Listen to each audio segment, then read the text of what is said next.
¿Qué pasaría si uno de los sermones más conocidos de Jesús fuera también uno de los menos obedecidos? Muchos han escuchado las bienaventuranzas. Muchos conocen la frase, busquen primero el reino de Dios. Muchos recuerdan la casa sobre la roca y la casa sobre la arena. Pero el Sermón del Monte no fue dado solamente para ser recordado.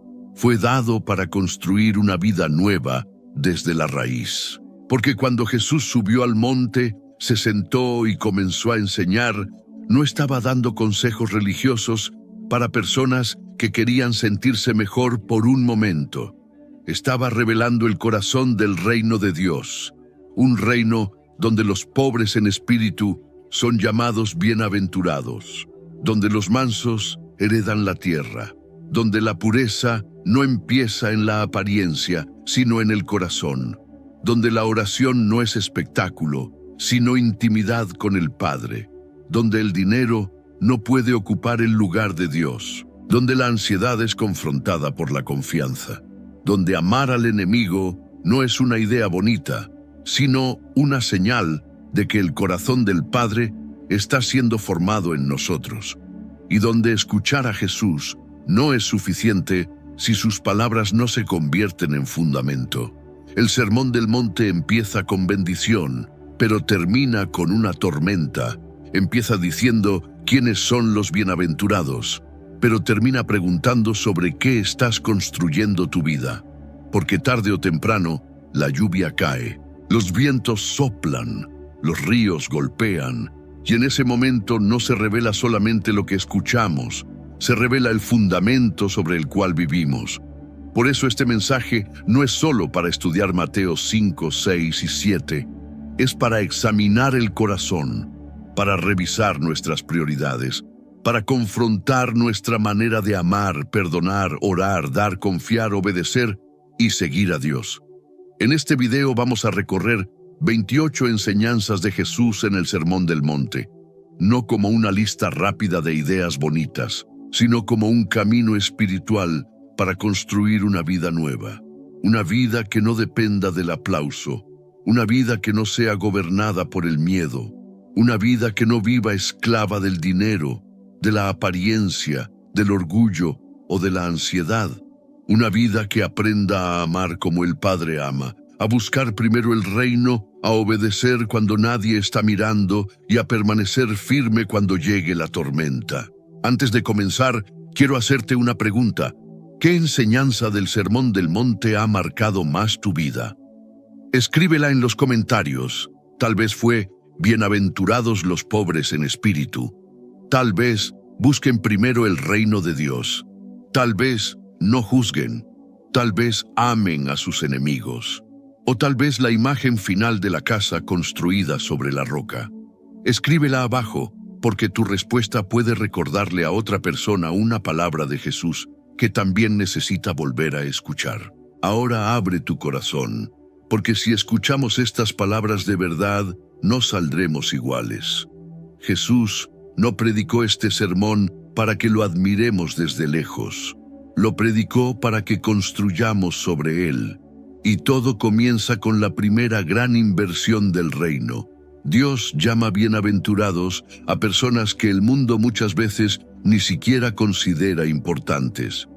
Y antes de Jesús hablar sobre oración, dinero, ansiedad, enemigos, juicio o fundamentos, Él comienza revelando algo que nadie esperaba. ¿Quiénes son los verdaderamente bienaventurados? Y desde la primera palabra, Jesús rompe la lógica del mundo, porque el mundo llama bendecido al fuerte, al rico, al admirado, al que domina, al que no necesita de nadie. Pero Jesús mira en otra dirección.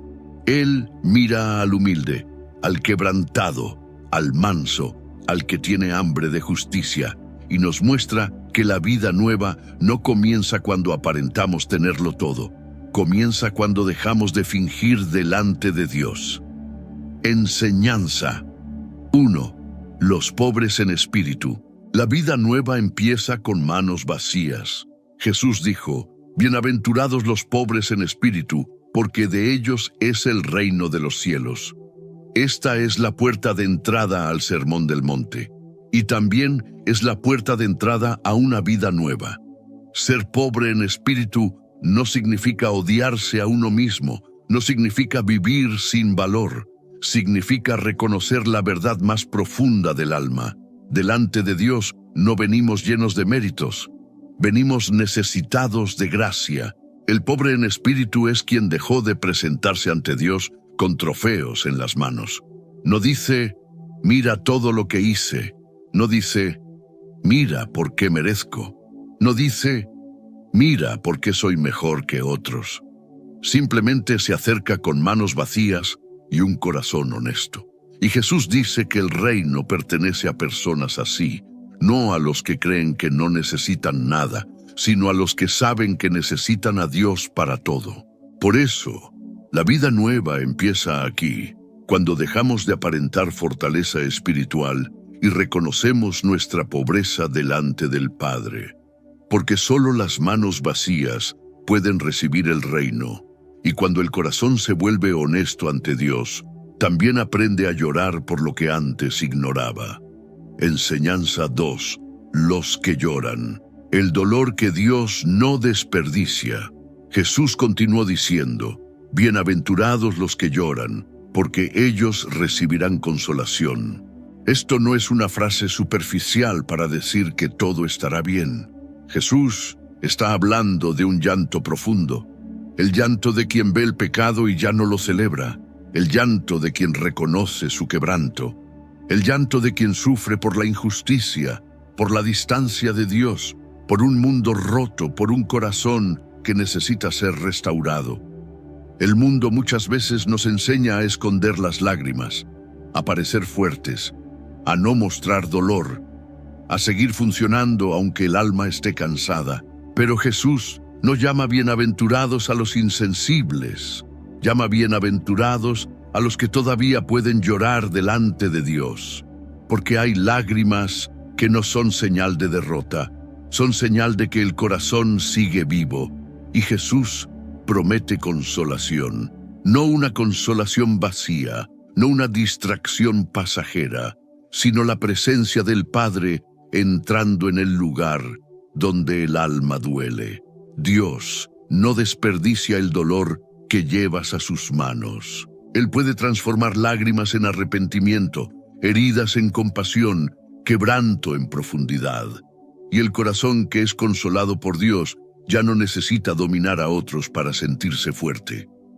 Enseñanza 3. Los mansos. La fuerza que no necesita dominar. Jesús dijo, bienaventurados los mansos, porque ellos recibirán la tierra por heredad. Para el mundo, esto suena extraño, porque el mundo cree que heredan la tierra los agresivos, los que se imponen, los que gritan más fuerte, los que siempre ganan la discusión, los que nunca ceden. Pero Jesús dice que los mansos heredarán la tierra. La mansedumbre no es debilidad, es fuerza rendida a Dios. Es tener poder para responder con orgullo, pero escoger humildad. Es tener motivos para vengarse, pero poner la justicia en manos del Padre. Es poder imponer tu voluntad, pero someter tu corazón a la voluntad de Dios. El manso no es una persona sin carácter. Es una persona cuyo carácter ya no está gobernado por el ego. No necesita aplastar para sentirse seguro. No necesita controlar todo para sentirse en paz. No necesita ganar cada batalla para saber quién es, porque confía en Dios. Y esa confianza lo libera de vivir peleando por su propio lugar. La pregunta es incómoda. ¿Dónde sigues confundiendo fuerza con control? ¿Dónde llamas carácter a lo que en realidad es orgullo herido? Jesús está formando una vida nueva, y esa vida no se construye desde la violencia del ego, sino desde la mansedumbre de un corazón rendido. Y cuando el corazón deja de vivir obsesionado con controlarlo todo, empieza a tener hambre de algo mucho más profundo. Enseñanza 4. Los que tienen hambre y sed de justicia, el deseo que revela el alma. Jesús dijo, Bienaventurados los que tienen hambre y sed de justicia, porque ellos serán saciados. El hambre y la sed no son deseos pequeños, no son intereses pasajeros, son necesidades profundas. Jesús no está hablando de personas que admiran la justicia desde lejos. Está hablando de quienes la desean como alguien que necesita pan y agua para vivir. Tener hambre y sed de justicia es anhelar que Dios ordene lo que está roto, en el mundo, en la sociedad, en las relaciones, pero también dentro de nosotros. Es desear santidad, verdad, pureza, misericordia, rectitud. Es no conformarse con una vida superficial. Es decir, Señor, no quiero solo parecer bien por fuera. Quiero ser transformado por dentro, porque el apetito revela el alma. Lo que más deseas muestra hacia dónde se inclina tu corazón. Hay quienes tienen hambre de aprobación, hambre de control, hambre de éxito, hambre de placer, hambre de reconocimiento. Pero Jesús llama bienaventurados a los que tienen hambre de justicia y promete que serán saciados, no porque puedan llenarse a sí mismos, sino porque Dios llena a quienes desean lo que Él ama. Amados, Jesús comenzó el Sermón del Monte mostrando que el reino no empieza con apariencia, fuerza o autosuficiencia. Empieza con pobreza de espíritu, con lágrimas sinceras, con mansedumbre, con hambre de justicia. Ese es el corazón que Dios llama bienaventurado. Pero Jesús no se detiene allí, porque el corazón transformado no solo se vuelve humilde delante de Dios, también empieza a reflejar el carácter de Dios delante de los demás. Después de mostrar quiénes son los bienaventurados delante de Dios, Jesús sigue formando el retrato del corazón del reino. Porque la vida nueva no se queda solo en reconocer necesidad, llorar con sinceridad, caminar en mansedumbre y tener hambre de justicia. Esa vida empieza a parecerse al Padre, empieza a tratar a otros de otra manera, empieza a mirar con más pureza, a buscar la paz donde otros alimentan división, a permanecer fiel incluso cuando seguir a Dios cuesta aprobación. Jesús no está describiendo una religión de apariencia, está describiendo un corazón transformado, y el primer rasgo de ese corazón es la misericordia. Enseñanza 5. Los misericordiosos. Quien recibió gracia aprende a darla. Jesús dijo: Bienaventurados los misericordiosos, porque ellos alcanzarán misericordia. La misericordia es una de las señales más claras de que alguien empezó a comprender el corazón de Dios. Porque quien sabe que fue tratado con gracia, aprende a mirar a otros con gracia. Esto no significa negar el pecado, no significa fingir que el daño no existió, no significa llamar bueno a lo malo. Misericordia no es ceguera.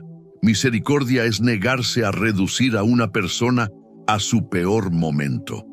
Es recordar que Dios no nos trató solamente según lo que merecíamos. Es aprender a mirar al caído sin olvidar que nosotros también fuimos sostenidos por gracia.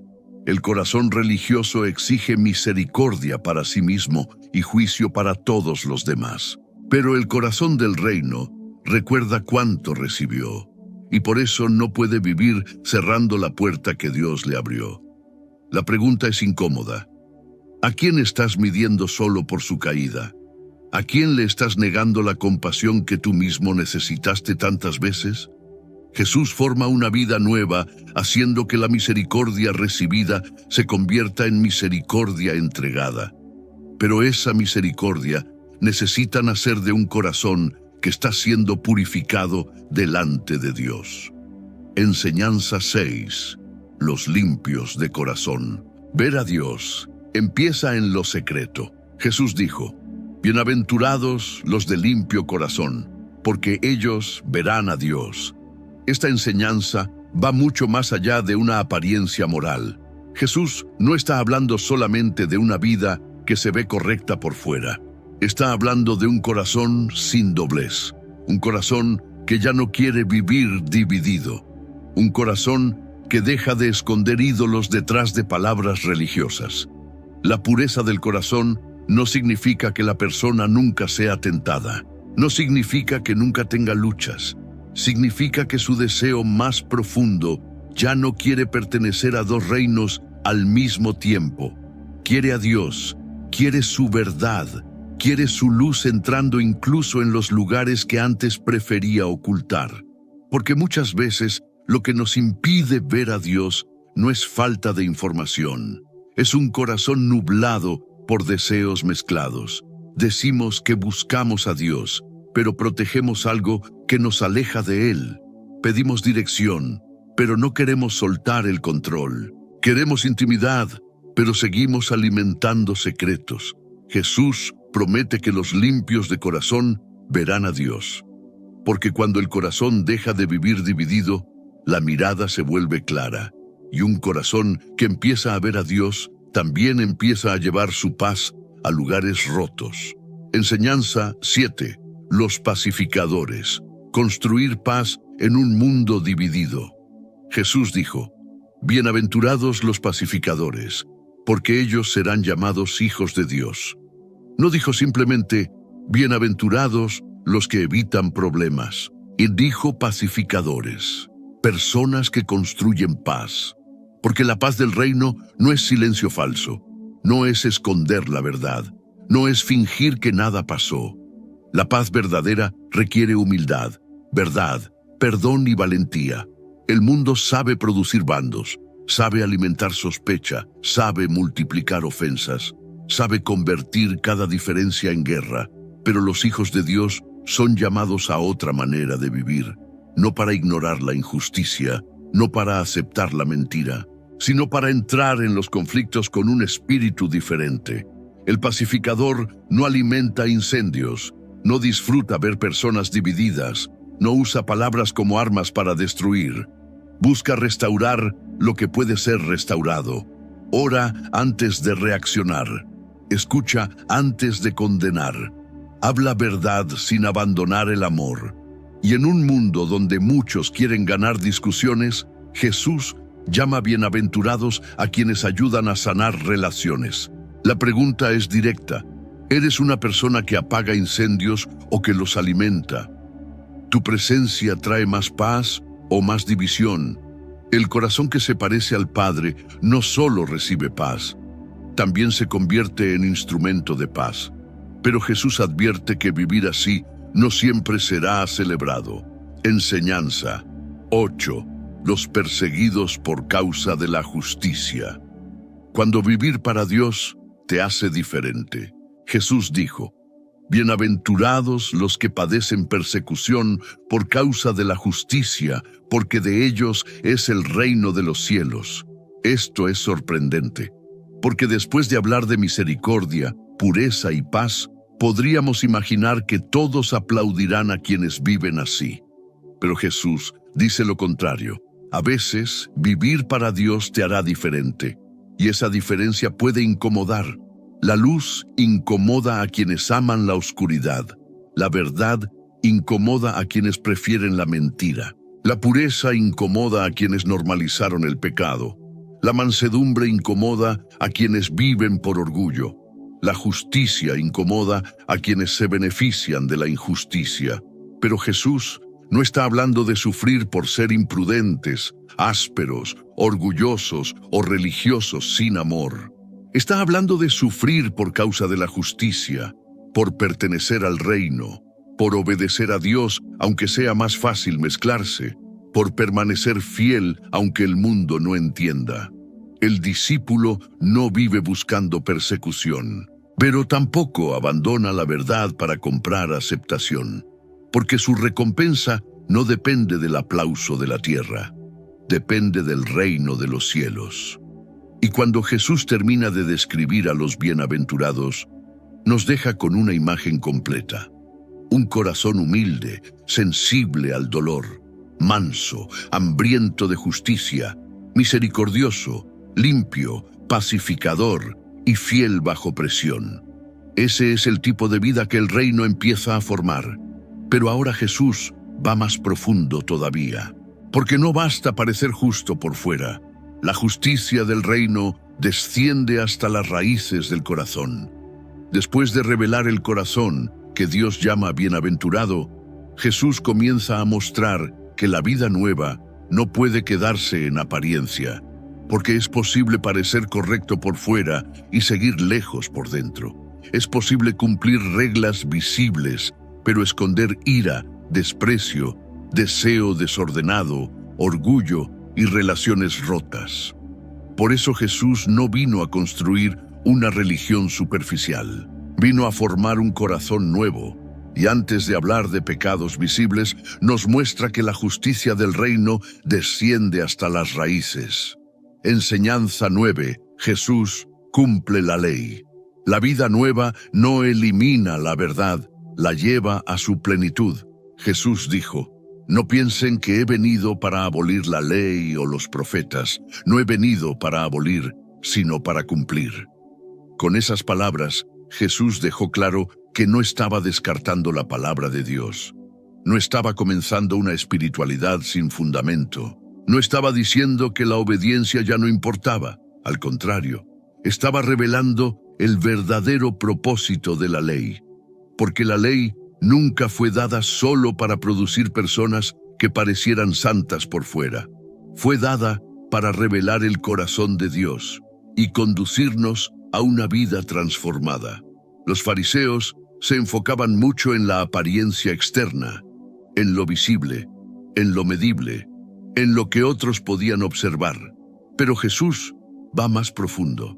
Él muestra que Dios no solo mira si las manos parecen limpias, mira si el corazón está siendo rendido. La vida nueva no elimina la verdad, la cumple desde adentro. No trata la palabra como una carga para impresionar a otros, sino como una luz que revela dónde todavía necesitamos ser transformados. La pregunta es: ¿estás usando la palabra para parecer justo o para permitir que Dios te haga nuevo? Y para mostrar esa profundidad, Jesús comienza con un mandamiento que todos conocían: no matarás. Pero Él revela que el asesinato puede comenzar mucho antes de que una mano se levante. Enseñanza 10. La ira. El asesinato que comienza en el corazón. Jesús dijo: oyeron que fue dicho, no matarás. Pero luego añadió: pero yo les digo que cualquiera que se enoje contra su hermano será culpable.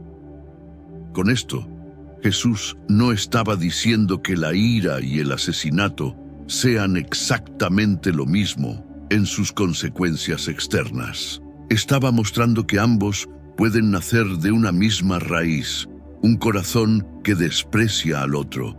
Porque antes de destruir con las manos, muchas veces destruimos con palabras, con insultos, con desprecio, con silencio frío, con resentimiento guardado, con esa actitud interior que mira a otra persona como si valiera menos.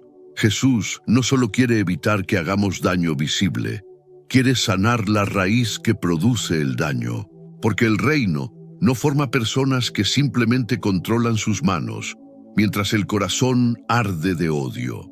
Forma personas que aprenden a tratar al otro como alguien creado por Dios. La ira no rendida puede convertirse en una casa donde viven el orgullo, la amargura y la venganza. Y cuanto más tiempo se queda allí, más normal parece. Por eso Jesús nos confronta antes de que el fruto aparezca, antes de que la palabra salga, antes de que la relación se destruya, antes de que el corazón se endurezca. La pregunta es incómoda. ¿A quién has estado matando por dentro con desprecio, resentimiento o palabras que nunca debiste alimentar? Jesús no solo quiere que no mates, quiere que aprendas a amar desde la raíz. Y esa misma profundidad aparece cuando habla de pureza. Enseñanza 11. La pureza. Cuando el pecado empieza en la mirada. Jesús dijo: oyeron que fue dicho, no cometerás adulterio. Pero luego fue más profundo. Cualquiera que mira a una mujer para codiciarla, ya adulteró con ella en su corazón. Otra vez, Jesús no se queda en el acto externo, va al deseo, a la mirada, a la imaginación, a lo que ocurre en secreto antes de que nadie vea nada. Porque el pecado muchas veces no empieza cuando se manifiesta, empieza cuando es alimentado, cuando una mirada deja de ver a una persona como alguien hecho a imagen de Dios y empieza a verla como objeto de deseo. Cuando el corazón comienza a permitir fantasías, conversaciones, hábitos o imágenes que deforman la manera de amar. Jesús no habla de pureza para robarnos libertad, habla de pureza para proteger el corazón, porque lo que entra por los ojos puede terminar gobernando el alma. Y lo que parece pequeño en secreto puede crecer hasta destruir relaciones, confianza, intimidad y paz. Por eso Jesús usa palabras fuertes sobre cortar lo que nos hace caer, no porque quiera mutilación física, sino porque quiere decisiones radicales. Hay cosas que no se vencen negociando, se vencen cortando acceso, cerrando puertas, rompiendo patrones, quitando del camino aquello que sigue arrastrando el corazón lejos de Dios. La pregunta es, ¿qué estás permitiendo entrar por tus ojos que está deformando tu corazón? La pureza no es solo evitar un acto, es aprender a mirar como mira Dios. Y cuando el corazón empieza a ser tratado, también nuestras relaciones deben ser tratadas. Enseñanza 12. La reconciliación. No puedes adorar mientras desprecias a tu hermano. Jesús dijo que, si alguien lleva su ofrenda al altar, y allí recuerda que su hermano tiene algo contra él, debe dejar la ofrenda y reconciliarse primero. Esto es fuerte, porque Jesús coloca la reconciliación en un lugar altísimo, tan alto que interrumpe incluso un acto religioso. La persona ya estaba en el altar, ya tenía una ofrenda, ya estaba haciendo algo que parecía espiritual. Pero Jesús dice, primero, reconcíliate. ¿Por qué? Porque Dios no separa adoración de vida. No recibe con ligereza una ofrenda presentada por manos que se niegan a buscar paz. No se impresiona con canciones, oraciones o sacrificios cuando el corazón usa lo religioso para evitar lo que necesita reparar. Esto no significa que siempre será posible restaurar toda relación de la misma manera. Hay situaciones complejas, hay heridas profundas, hay límites necesarios, pero Jesús confronta la actitud de quien sabe que debe buscar reconciliación y prefiere esconderse detrás de una apariencia espiritual.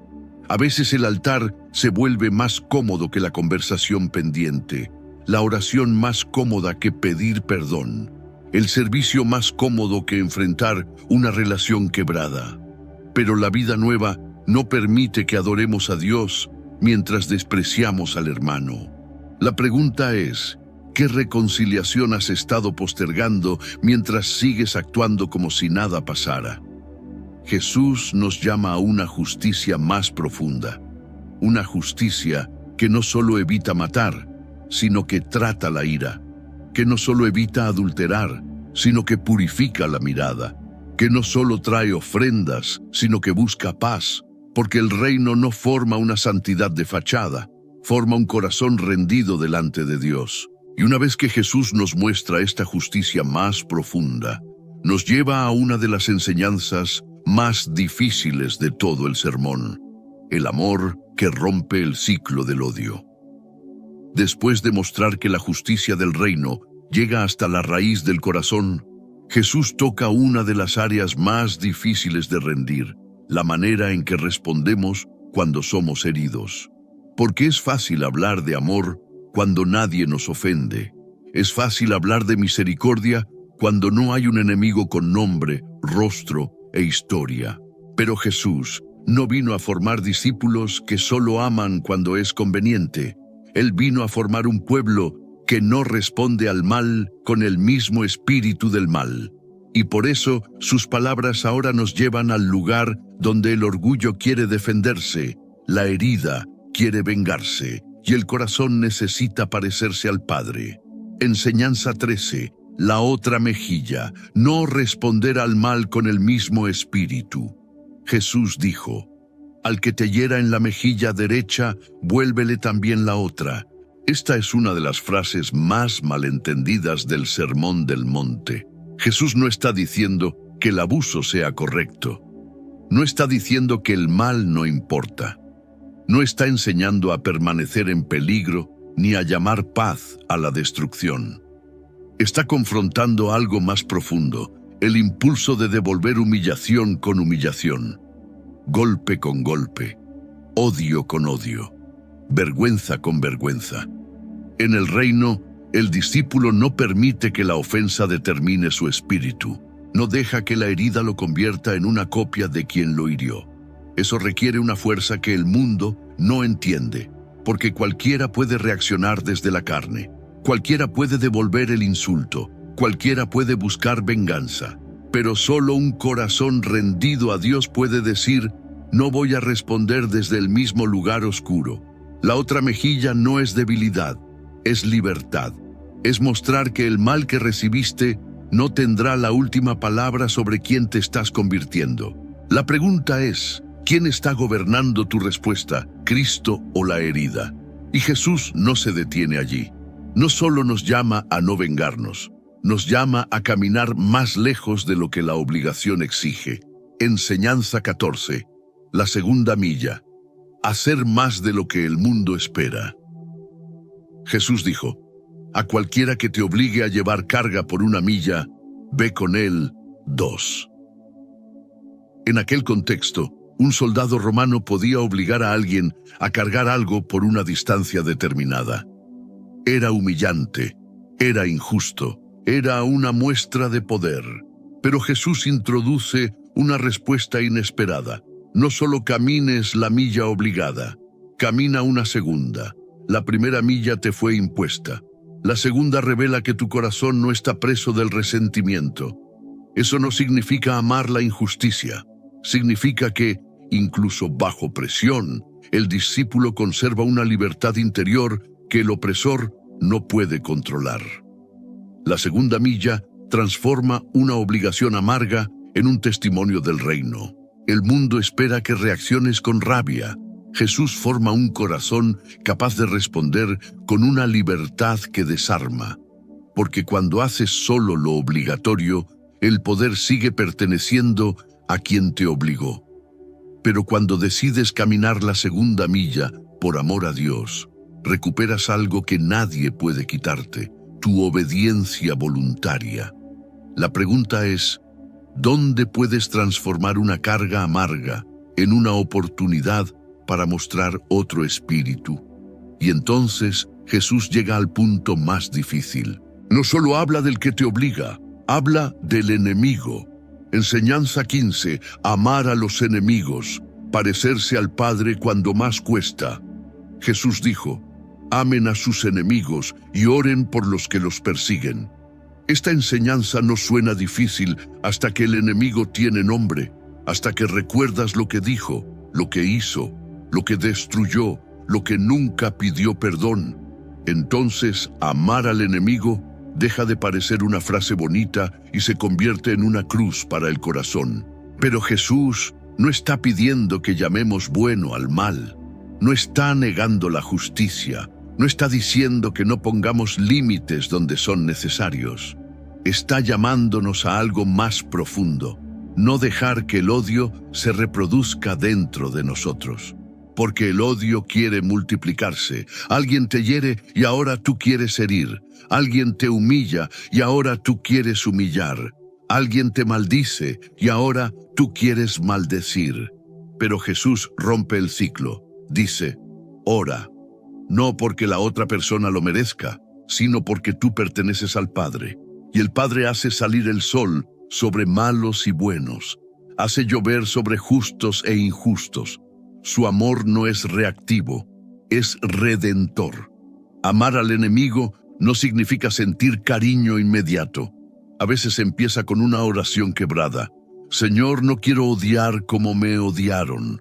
Señor, sana lo que esta persona despertó en mí. Señor, haz justicia sin que mi corazón se vuelva oscuro. La pregunta es: Puedes llevar a tu enemigo delante de Dios sin pedir que tu alma sea dominada por la venganza. Ese tipo de amor no nace de la carne. Nace cuando el corazón del Padre empieza a formarse en nosotros. Enseñanza 16. Ser perfectos como el Padre. Una vida formada por misericordia. Después de hablar del amor a los enemigos, Jesús dice: sean perfectos, como su Padre Celestial es perfecto. Esta frase puede parecer imposible, y si la entendemos como perfección sin ninguna lucha, nos aplastará. Pero Jesús está hablando de una madurez completa en el amor. Un amor que no se limita solo a los que nos aman. Un amor que no se queda dentro del círculo de los que piensan como nosotros. Un amor que no funciona únicamente cuando hay recompensa. Porque si amamos solo a quienes nos aman, Jesús pregunta: ¿qué hacemos de extraordinario? Hasta los pecadores hacen eso. El reino forma otra clase de persona. Una persona cuyo amor empieza a parecerse al amor del Padre. No selectivo, no tribal, no gobernado por simpatía, no limitado por conveniencia. Esto no significa vivir sin discernimiento. Significa que el corazón ya no usa el odio como identidad. Ya no necesita destruir al otro para sentirse justo. Ya no confunde dureza con santidad. El Padre es completo en su misericordia. Y Jesús nos llama a crecer hacia esa plenitud. La pregunta es: ¿tu manera de amar se parece más al mundo que te rodea o al Padre que te salvó? Porque una vida nueva no se construye solo evitando el pecado visible. Se construye cuando el amor de Dios empieza a cambiar la forma en que respondemos al mal. Cuando dejamos de vivir presos de la venganza. Cuando aprendemos a caminar la segunda milla. Cuando oramos por quienes nos hirieron. Cuando permitimos que la misericordia del Padre madure dentro de nosotros. Pero ese tipo de amor no puede ser fabricado para impresionar a nadie. Tiene que nacer en un lugar más profundo, en el secreto, donde nadie aplaude, donde nadie ve, donde el Padre forma al discípulo lejos del escenario. Después de enseñar el amor que rompe el ciclo del odio, Jesús entra en un lugar todavía más profundo, el secreto. Porque hay una parte de la vida espiritual que nadie ve. Lo que damos cuando nadie aplaude. Lo que oramos cuando nadie escucha. Lo que sacrificamos cuando nadie nota. Lo que buscamos cuando no hay escenario. Jesús sabe que incluso las cosas santas pueden contaminarse cuando el corazón empieza a hacerlas para ser visto. Por eso ahora nos lleva lejos de la multitud, lejos de la apariencia, lejos del deseo de impresionar, y nos presenta al Padre que ve en secreto. Enseñanza 17. Dar en secreto, cuando Dios es suficiente recompensa. Jesús dijo que, cuando demos, no debemos tocar trompeta delante de nosotros para ser honrados por los demás. Porque la generosidad puede parecer hermosa por fuera y aún así estar enferma por dentro. El problema no es dar. El problema es usar el bien como escenario. Ayudar para ser admirado. Servir para ser reconocido. Dar para que otros piensen que somos espirituales. Jesús no condena la generosidad visible cuando nace del amor. Condena la generosidad que necesita aplauso para sentirse valiosa. Porque cuando el aplauso es el objetivo, el aplauso se convierte en la recompensa. Pero el discípulo aprende otra manera de dar. Da porque Dios vio su necesidad primero. Da porque recibió gracia. Da porque el amor del Padre empezó a ensanchar su corazón. Da aunque nadie sepa. Da aunque nadie mencione su nombre. Da aunque no pueda recibir nada de vuelta. La pregunta es sencilla. ¿Seguirías haciendo el bien si nadie supiera que fuiste tú? La vida nueva se construye cuando Dios se vuelve recompensa suficiente. Y esa misma verdad toca nuestra oración. Enseñanza 18. Orar en secreto. El Padre ve lo que nadie aplaude. Jesús dijo que cuando oremos no seamos como los hipócritas que aman orar de pie para ser vistos. Luego dijo, entra en tu cuarto, cierra la puerta y ora a tu Padre que está en secreto. La oración no es un escenario, es comunión. Es el alma delante de Dios, sin máscara, sin público, sin necesidad de parecer profunda. En secreto ya no puedes impresionar a nadie. No hay multitud, no hay reputación, no hay comparación. Solo estás tú y el Padre. Y tal vez por eso el secreto revela tanto. Revela si buscamos a Dios o si buscamos ser vistos buscando a Dios. Revela si nuestra espiritualidad depende del aplauso. Revela si tenemos una vida con Dios cuando nadie nos observa. Pero también hay consuelo aquí. El Padre ve lo que nadie aplaude.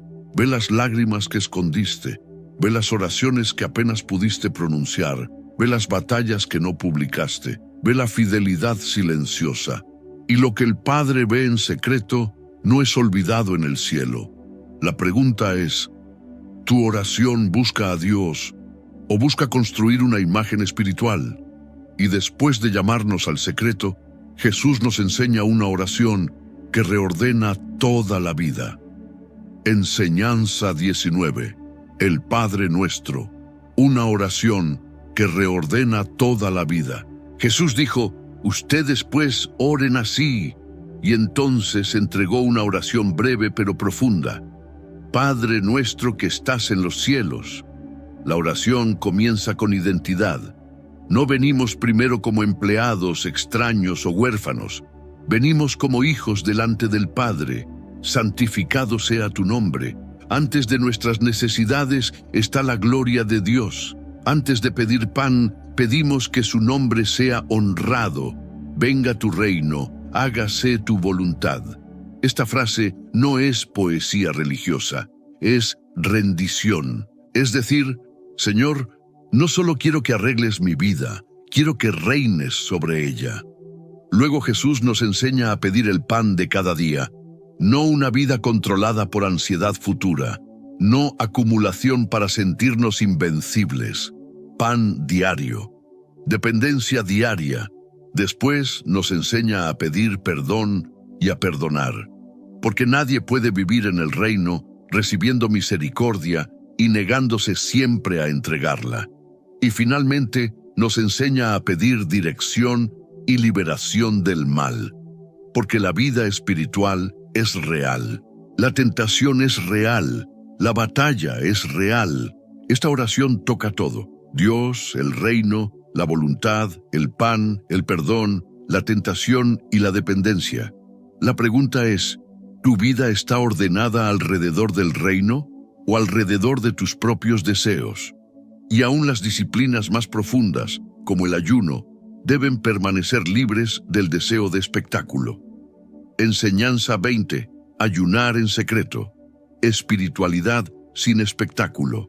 Jesús dijo que, cuando ayunemos, no pongamos cara triste para mostrar a otros nuestro sacrificio, porque incluso el ayuno puede convertirse en teatro. Algo que debía expresar hambre de Dios puede transformarse en una forma de alimentar el ego. La persona deja de buscar al Padre y empieza a buscar admiración, deja de humillarse delante de Dios y empieza a construir una imagen de santidad delante de los hombres. Pero Jesús llama al discípulo a otro camino. Lava tu rostro, unge tu cabeza, no anuncies tu sacrificio, deja que el Padre lo vea, porque el ayuno verdadero no es espectáculo, es hambre redirigida. Es decirle al cuerpo, no eres mi Señor. Es decirle al alma, Dios es mi necesidad más profunda.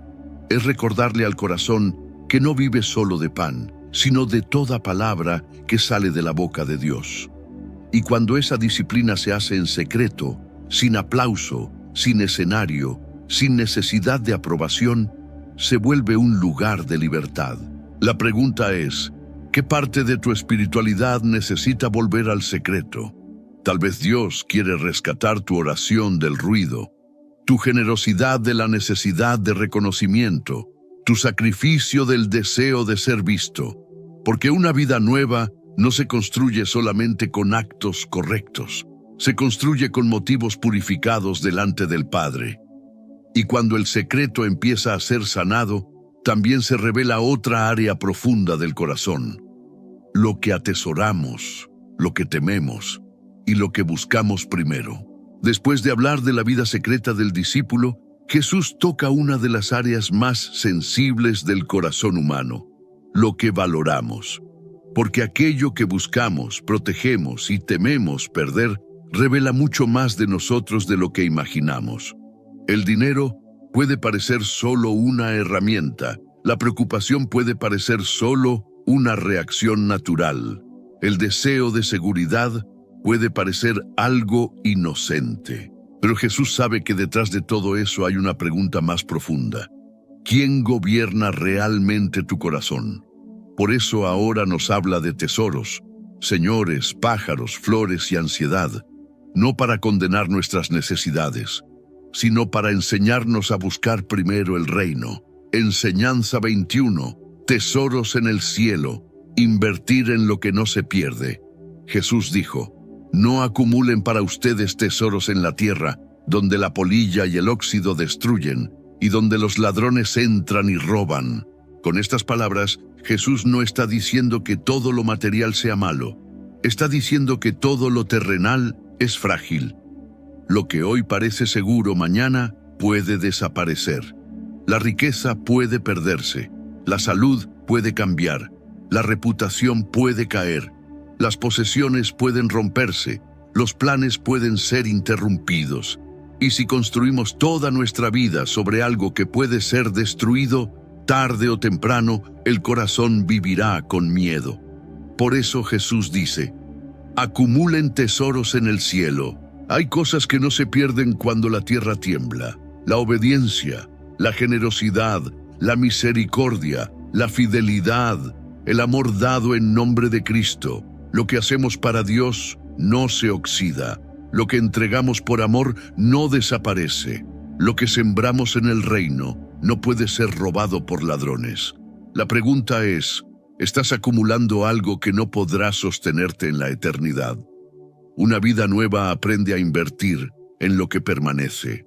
Y entonces Jesús revela por qué el tesoro es tan poderoso. Enseñanza 22. Donde está tu tesoro, tu corazón sigue lo que valoras.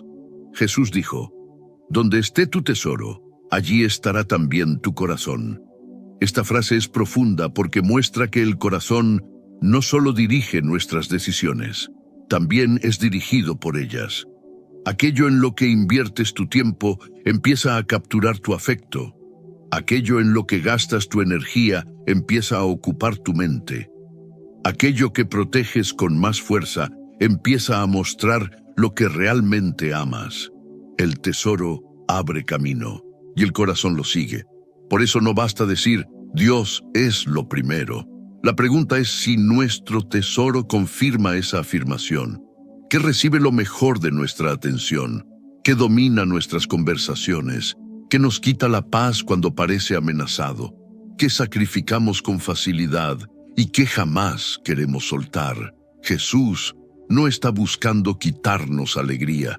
Está mostrando que el corazón fue creado para descansar en Dios, no para encadenarse a tesoros que no pueden salvarlo. Si alguien mirara tu tesoro, ¿qué descubriría sobre tu corazón? Porque muchas veces no necesitamos mirar muy lejos para saber qué lugar ocupa Dios. Solo necesitamos mirar lo que más valoramos, y cuando un tesoro ocupa demasiado lugar, puede convertirse en amo. Enseñanza 23. No se puede servir a dos señores, Dios o el dinero. Jesús dijo, nadie puede servir a dos señores. No dijo que fuera difícil, dijo que era imposible, porque un corazón dividido no puede obedecer plenamente a dos amos que piden cosas opuestas. Y Jesús fue directo, no pueden servir a Dios y al dinero. El dinero promete mucho, promete seguridad, promete control, promete libertad, promete importancia, promete futuro. Pero cuando deja de ser herramienta y se convierte en Señor, empieza a dar órdenes. Te dice que no seas generoso, te dice que no confíes, te dice que comprometas tu integridad, te dice que tu valor depende de cuánto tienes. Te dice que nunca es suficiente. Y llega un momento en que Dios pide una cosa y el dinero exige otra. Dios pide entrega. El dinero pide control. Dios pide generosidad. El dinero pide miedo. Dios pide obediencia. El dinero pide conveniencia. En ese cruce se revela quién manda. La pregunta es, cuando Dios te pide confianza y el dinero te pide control, ¿a quién obedeces? Jesús no quiere solo una parte del corazón. Quiere liberarnos de cualquier amo falso. Y como el dinero promete seguridad, Jesús habla directamente a la preocupación. Enseñanza 24. No te afanes. Buscar primero el reino en medio de la ansiedad. Jesús dijo, no se afanen por su vida. Y para muchos, esa frase parece casi imposible, porque vivimos pensando en lo que falta, lo que puede salir mal, lo que todavía no tenemos, lo que podría pasar mañana. Pero Jesús no está negando nuestras necesidades. Él habla de comida, bebida y vestido, cosas reales, necesidades reales, preocupaciones reales. Pero luego dice, miren las aves del cielo, no siembran, no cosechan, no almacenan en graneros, y el Padre Celestial las alimenta. Después dice, observen los lirios del campo, no trabajan ni hilan, y aún así Dios los viste con belleza. Jesús no nos llama a la irresponsabilidad, nos llama a la confianza. Porque la ansiedad muchas veces imagina el futuro como si el Padre no estuviera allí, como si todo dependiera de nosotros, como si Dios cuidara las flores, alimentara las aves, pero olvidara a sus hijos. Por eso Jesús nos lleva al centro. Busquen primero el reino de Dios y su justicia, y todas estas cosas les serán añadidas. Buscar primero el reino no significa que nuestras necesidades no importan. Significa que no son nuestro Dios, no son nuestro fundamento, no son nuestra fuente final de seguridad. La vida nueva aprende a despertar cada día con una pregunta diferente. No solo ¿qué tengo que resolver?, sino ¿qué reino estoy buscando primero? La ansiedad quiere que vivas mirando todo lo que puede faltar. Jesús te invita a mirar al Padre que ya sabe lo que necesitas. Y cuando el corazón aprende a buscar primero el reino, el dinero pierde el trono, el miedo pierde fuerza, y la vida empieza a descansar en una seguridad más profunda. Pero Jesús no termina el sermón solo con consuelo.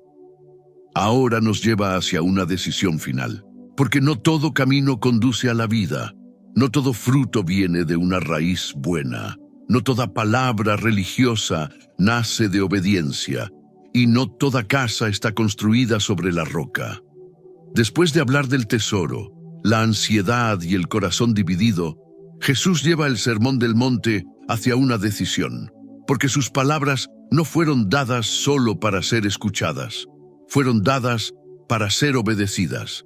Y al final del sermón, Jesús no permite que nadie permanezca cómodo en una espiritualidad de apariencia. Él habla de caminos, de frutos, de palabras religiosas, de casas, de tormentas, de fundamentos. Porque una vida nueva no se construye solo con emoción, se construye con obediencia. Y la primera imagen de esta decisión es una puerta estrecha. Enseñanza 25. La puerta estrecha. No todo camino popular lleva a la vida. Jesús dijo, entren por la puerta estrecha, porque ancha es la puerta y espacioso el camino que lleva a la perdición, y muchos entran por ella. Pero estrecha es la puerta y angosto el camino que lleva a la vida, y pocos lo encuentran. Esta enseñanza confronta una mentira muy común, pensar que si muchos caminan por un camino, entonces ese camino debe ser correcto. Pero Jesús nos advierte que la multitud no siempre es señal de verdad. El camino ancho es atractivo porque no exige rendición, no confronta el orgullo, no pide arrepentimiento, no obliga a soltar lo que domina el corazón. Es cómodo, popular, fácil de justificar. Pero el camino de Jesús es estrecho porque no podemos entrar cargando todo. No podemos entrar con Cristo y con nuestros ídolos al mismo tiempo.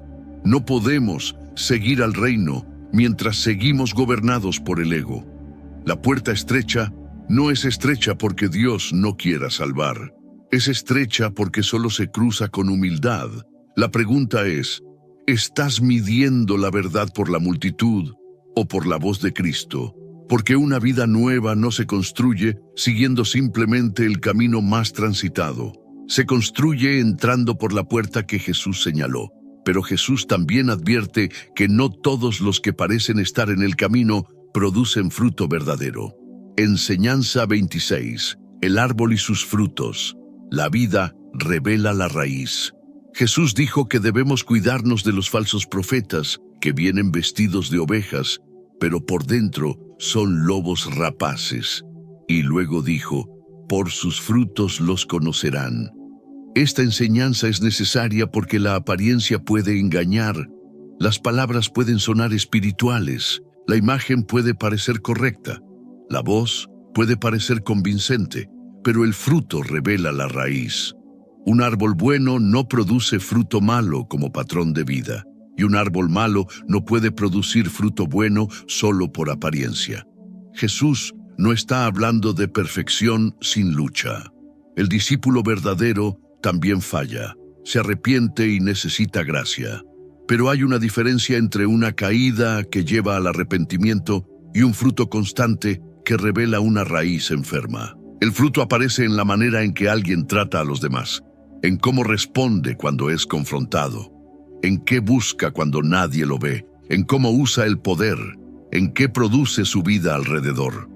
Paz o confusión, humildad o orgullo, misericordia o dureza, verdad o manipulación. La pregunta es, ¿qué fruto está produciendo realmente tu vida?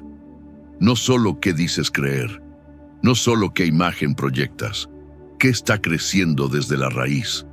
Porque tarde o temprano, la vida revela lo que el corazón cultiva. Y después de hablar del fruto, Jesús pronuncia una de las advertencias más fuertes de todo el sermón. Enseñanza 27. Señor, Señor. Palabras religiosas sin obediencia real. Jesús dijo, no todo el que me dice, Señor, Señor, entrará en el reino de los cielos, sino el que hace la voluntad de mi Padre. Estas palabras son profundas porque las personas mencionadas no parecen indiferentes a la religión. Ellas hablan el lenguaje correcto, dicen, Señor, incluso señalan obras hechas en su nombre. Pero Jesús responde, nunca los conocí. Eso significa que el peligro no es solo vivir lejos de lo religioso. También existe el peligro de estar cerca de actividades espirituales y aún así no vivir rendido a Cristo. Podemos usar su nombre sin obedecer su voz. Podemos conocer frases bíblicas sin construir sobre ellas. Podemos participar de cosas sagradas mientras el corazón sigue gobernado por sí mismo. Jesús no está buscando labios que digan, Señor, mientras la vida dice, yo mando. Él busca una obediencia que nace de relación verdadera. La pregunta es, ¿Cristo es solo el nombre que mencionas o el Señor que obedeces? Porque la vida nueva no se demuestra solo en palabras religiosas, se demuestra cuando la voluntad del Padre empieza a tener autoridad sobre nuestras decisiones. Y entonces Jesús cierra todo el sermón con una imagen que nadie puede olvidar. Enseñanza 28. La casa sobre la roca. Construir una vida que no se derrumba. Jesús dijo que todo aquel que oye sus palabras y las pone en práctica es como un hombre prudente que construyó su casa sobre la roca. Cayó la lluvia, vinieron los ríos, soplaron los vientos, golpearon contra aquella casa, pero no cayó, porque estaba fundada sobre la roca. Luego habló de otro hombre, también oyó sus palabras, pero no las practicó. Construyó sobre la arena, y cuando vino la tormenta, la casa cayó, y fue grande su ruina. Lo más serio de esta enseñanza es que ambos escucharon. La diferencia no era que uno conocía las palabras de Jesús y el otro no. La diferencia era que uno obedeció y el otro solo escuchó. La tormenta no reveló quién tenía más información. Reveló quién tenía fundamento. Y eso nos confronta directamente. Podemos escuchar sermones, leer la Biblia, conocer enseñanzas, sentir emoción, estar de acuerdo. Pero si la palabra no se convierte en obediencia, seguimos construyendo sobre arena. La roca no es admirar a Jesús. La roca es escuchar sus palabras y practicarlas. Y la tormenta vendrá. No siempre sabemos cuándo. No siempre sabemos cómo. Pero toda vida será probada. Y cuando llegue ese día, no será suficiente haber conocido la verdad.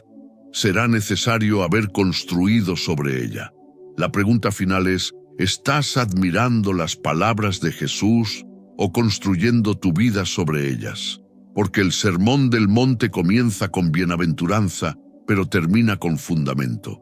Comienza mostrando el corazón que Dios bendice, pero termina revelando la casa que permanece. Y Jesús nos deja delante de una decisión: camino ancho o puerta estrecha, apariencia o fruto verdadero, palabras religiosas u obediencia real, arena o roca. Una vida nueva se construye cuando dejamos de escuchar a Jesús como espectadores y comenzamos a obedecerlo como discípulos. Queridos hermanos, queridas hermanas, el Sermón del Monte no es solo un discurso hermoso para recordar, es una invitación a construir una vida nueva. Jesús comenzó llamando bienaventurados a personas que el mundo muchas veces ignora. Los pobres en espíritu, los que lloran, los mansos, los que tienen hambre y sed de justicia. Después nos mostró el carácter del reino: misericordia, pureza, paz, fidelidad aún bajo presión. Luego fue más profundo que la religión visible. Tocó la ira antes de que se convierta en destrucción, la mirada antes de que se convierta en caída, la reconciliación antes de que la adoración se vuelva apariencia. Y después nos llevó a uno de los lugares más difíciles del corazón: la manera en que respondemos al mal. Nos enseñó a no devolver odio con odio, a caminar la segunda milla, a amar a los enemigos, a parecernos al Padre cuando más cuesta. Pero Jesús también nos llevó al secreto, al lugar donde nadie aplaude, donde damos, oramos, ayunamos y buscamos a Dios sin escenario. Porque la vida nueva no se forma para ser vista por los hombres, se forma delante del Padre. Y luego Jesús tocó nuestros tesoros, nuestro dinero, nuestra ansiedad, nuestra necesidad de control. Nos recordó que no podemos servir a dos señores, que el Padre cuida de las aves, que viste los lirios, y que nuestra primera búsqueda no debe ser el miedo, sino el reino de Dios y su justicia. Finalmente, Jesús nos dejó frente a una decisión: la puerta estrecha o el camino ancho, el fruto verdadero o la apariencia, decir Señor, Señor con los labios, o obedecer al Padre con la vida, construir sobre arena o construir sobre roca, porque el Sermón del Monte no termina preguntando si escuchamos algo bonito, termina preguntando si vamos a practicar lo que escuchamos. La lluvia vendrá, los ríos crecerán, los vientos soplarán, y cuando llegue la tormenta, no se revelará cuánto sabíamos, se revelará sobre qué estábamos construyendo. Por eso, antes de cerrar, quiero hacerte una pregunta. ¿Cuál de estas 28 enseñanzas habló más fuerte a tu corazón? Escríbela en los comentarios. Y también pregúntate delante de Dios: ¿qué parte de mi vida todavía está sobre arena? Tal vez sea una preocupación que no has rendido, una relación que necesita reconciliación, un tesoro que ocupó demasiado lugar, una oración que necesita volver al secreto, una obediencia que has estado postergando. No dejes que esta palabra se quede solo en tu mente. Llévala a la oración. Dile al Señor: Jesús, no quiero solo admirar tus palabras, quiero construir mi vida sobre ellas. Si este mensaje bendijo tu vida, dale me gusta, suscríbete al canal y compártelo con alguien que necesita volver a escuchar las palabras de Jesús. Y si deseas apoyar este ministerio para que sigamos llevando la palabra de Dios a más personas, considera hacerte miembro del canal. Tu apoyo nos ayuda a seguir creando contenido bíblico que edifica, despierta y fortalece la fe. Que las palabras de Jesús no se queden solamente como un sermón conocido, que bajen al corazón, que formen una vida nueva y que cuando llegue la tormenta, tu casa permanezca firme, porque fue construida sobre la roca.